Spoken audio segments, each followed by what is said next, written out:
the same time, you got the IMF comes out and says just last week that the world economic order is undergoing currently a major reset. All of these things together, Andrew, you put them together, and it tells me that there is something much bigger in store for gold than the world is prepared to understand or accept. And I think that picking a number is very challenging. Of course, you have Goldman Sachs saying as high as $4,500. You have other mainstream pundits saying $3,700 to $4,000 in that range. Talking about gold reaching a level, in the thousands of dollars higher than where we are right now is not that outlandish. First of all, if we were to look at the United States becoming a net importer of gold, I don't ever remember it being a net importer of gold. There were 1 or 2 years where we did have net imports, but not like we are seeing now, where more gold has been imported to the United States since January than at any time since the end of World War II, when we took over for the pound sterling and the Bretton Woods Agreement. Everyone sent us their gold.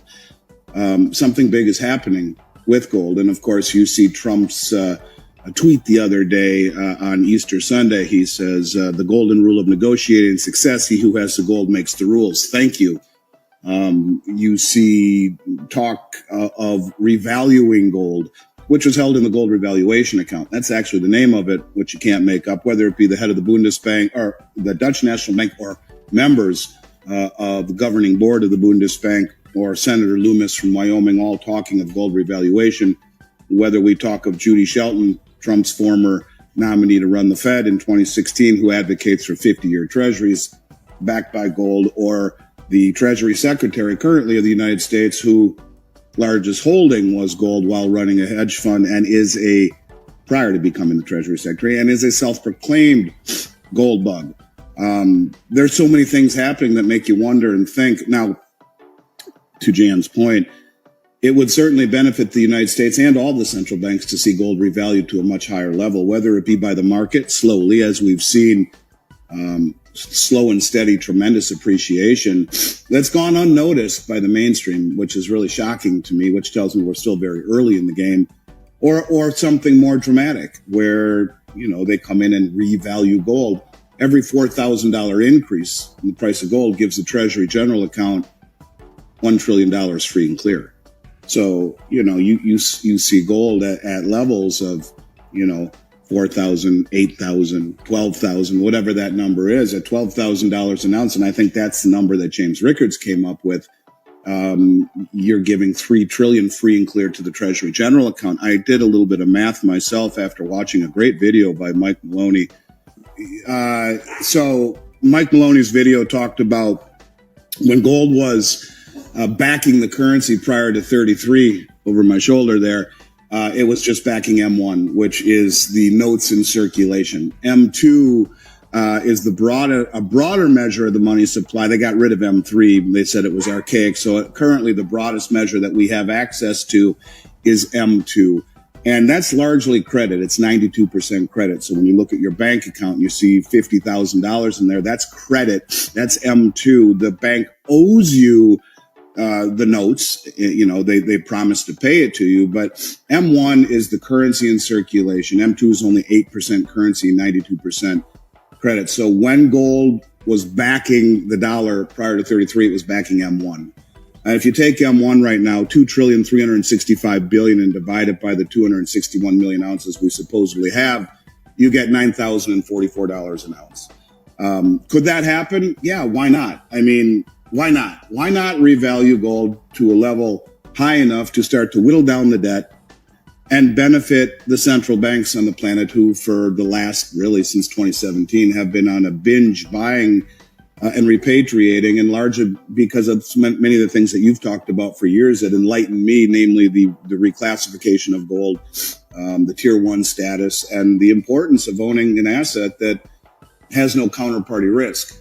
The way that the mechanism works, in essence, is if you had gold at $8,000 an ounce, the Treasury would issue gold certificates to the Federal Reserve the Federal Reserve would, in essence, just create that money and give it to the Treasury General account. They now would have, at 8,000, they would have $2 trillion free and clear to do with as they see fit. Those certificates do not give the Federal Reserve access or a call on the nation's gold. It's the fiat equivalent of it. So it's kind of an accounting gimmick, to say the least. So I guess I would just simply say this. Something is very different with gold. There is no question about it. When you see the massive amounts of gold imports into the country, when you see the massive amounts of imports to the BRICS nations, the continual drive to repatriate and accumulate gold on all levels, using all different techniques, even flying around the world, as China is doing, buying doré and concentrate to disintermediate the marketplace.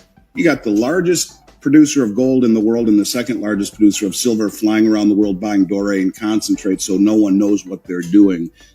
There's a push, I believe, to reintegrate gold, Andrew, into the monetary system, and that's why it's slowly bubbling higher. The volatility keeps people at bay. The volatility keeps the mainstreams, or the normies, as Cliff Hyde calls them, out of the market, but yet it's slowly revaluing and being reintegrated, I believe, into the system rather than reacting to something where it just shoots up. You know, it's the old frog in the pot of lukewarm water that the heat's slowly being turned up. So the question to me really is, how high does it go on its own? And will they, in essence, choose to revalue it the way that Roosevelt did in 33 and the way that Nixon did in 71 or 72 and 73? After he closed the gold window in 71, he did revalue gold the next year by about 7 or 8% by devaluing the dollar and pushing gold from 35 to 38. And then in 73 from 38 to 42.22. Gold revaluation is not a new phenomenon. And who would it benefit? Well, it would benefit all the central banks. So I think numbers higher than most people would consider to be prudent to say publicly is realistic. We've seen tremendous inflows into COMEX, which lends me to believe that they understand exactly what you're saying. If you took the entire eligible category and applied it to the open interest or to it's almost 1-to-1. It's close. It's about 90%. Now that all of that eligible is not for sale at these prices, but it's getting closer. It's as if they're preparing for exactly what you're talking about.